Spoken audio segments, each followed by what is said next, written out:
बहू बहू। हाँ बाबूजी। बेटा एक गिलास पानी लाना। हाँ लाई रही है। लो बाबूजी पानी। लाडी। हाँ बाबूजी। यहाँ तो बेटा। हाँ बाबूजी बोलो। अरे माँ छोरी को जन्मदिन आई रहे है तो उसके के लिए कहीं तैयारी करेगी नहीं था?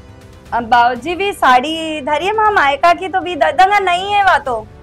वो था मायका की उतरी पात्री पहनेगी कहीं वहाँ थोड़ी अच्छी ढंग को कहीं गिफ्ट लाओ कर लिए। और रितेश कहाँ गए हो? वो ड्यूटी गए बाबूजी तो आ रहे हैं। ड्यूटी को टाइम तब ही खत्म 1 घंटों की कहाँ रह गए हो? वो का बोल जाए तू कि कहीं सोना का हार कहीं भी ऐसो करवाए वो का लिए। बाबूजी वैसे भी ज्यादा बड़ी बात नहीं को हूँ जदे हूँ उनके घर जाऊँ वह तो 80 साड़ी दे कि बर्तन वाली के भी नहीं दा अपन। अरे तो वाह का घर है कहीं करे अपन तो यहाँ से अपन मायका है वाला है नहीं वो का लिए सोना का हार की गिफ्ट करेंगे आप दीना जन्मदिन पर। वो आ गए बाबूजी। और बाबूजी कई बातचीत चली रही है? बातचीत कहीं नहीं हुआ था बेन को जन्मदिन है परसों का रोज 2 दिन बच्चा है अपना तो का विषय में बहू हम तो बातचीत करता था। हाँ बाबूजी मेरे को पता है उसने तैयारी भी करके रख ली है। तू भी उन्हें फटे साड़ी की बोलते होगा नहीं जो ना बेहाल मारे क्यों या की जगह था बेन ऐसे फटी टूटी साड़ी पहनेगी गई। बाबूजी वाकई फटी साड़ी नहीं नई की नई साड़ी है और वहाँ मायका वाले ने 1500 की साड़ी दी थी और हमारे दी थी तब हमारे घर की साड़ी कैसा किया हो। मुझे कुछ भी नहीं पता मेरी छोरी के जन्मदिन पर बस सोने का हाथ चाहिए मेरे को। बाबूजी क्या सोने का हाथ? ठीक है मैं तुम्हारी लाड़ी से बात करता हूँ।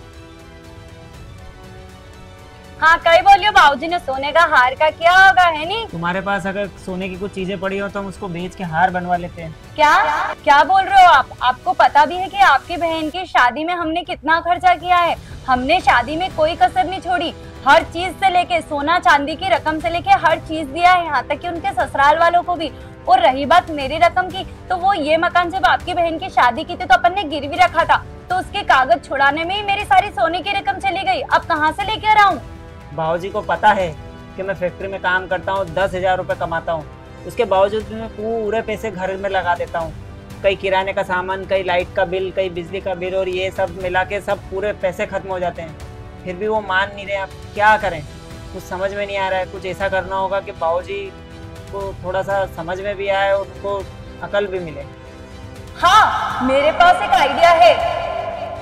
मेरे पास एक ऐसा आइडिया है जिससे सांप भी मर जाएगा और लाठी भी ना टूटेगी। अरे तुम क्या करने वाली हो? तुम ऐसा वैसा कुछ मत करना नहीं तो हम मुसीबत में आ जाएंगे।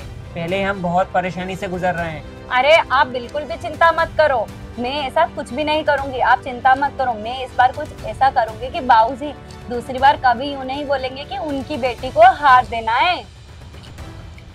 बाबूजी लो सोने का हार ले आया हम। क्या सोने का हार? ला बहू बता तो मेरी बेटी के लिए सोने का हार। लो बाबूजी। आजकल सोने का हार इसमें आता है क्या? क्या है ये तो अपने घर के पेपर है। बाबूजी यही तो सोना है आज की दुनिया में। अब अपने पास कुछ भी नहीं बेचा।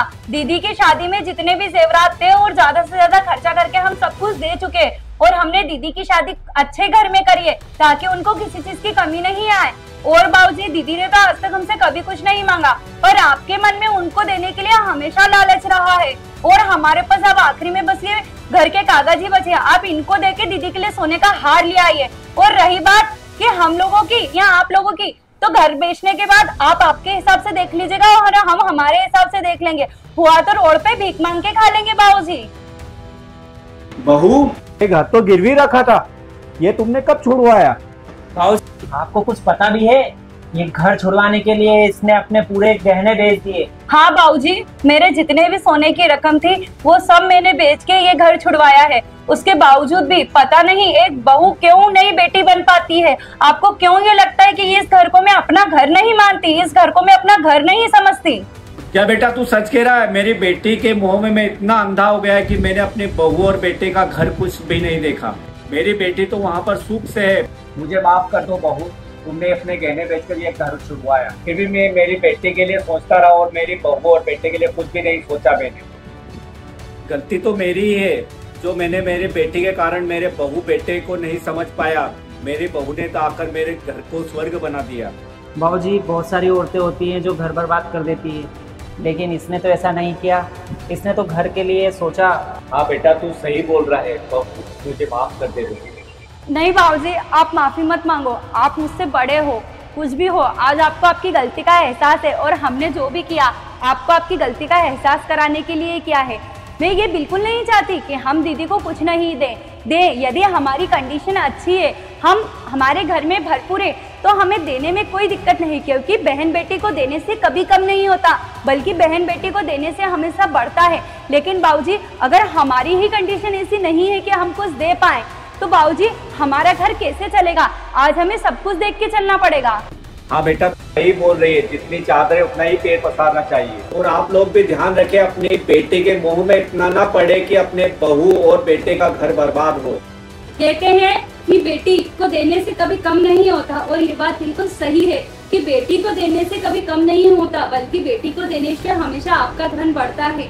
लेकिन हाँ, कभी कभी कंडीशन ऐसी होती है कि हमारे घर में खुद हम लोग परेशानी से गुजर रहे होते, वहाँ पर बेटी को भी समझना चाहिए और घर के इनके बड़ों को भी समझना चाहिए कि हम हमारे बच्चों को इस तरह परेशान ना करें कि वो ना इधर के रहें ना इधर के रहें। इस तरह आप लोगों को भी हमेशा ध्यान रखना चाहिए कि बेटी का मुंह इतना ना रखें। हाँ, अगर बेटी के ससुराल में कोई दिक्कत है तो आपका पूरा हक और अधिकार बनता है कि उसकी परेशानी को दूर करें, और तो और अपनी बेटी की भी सहायता करें।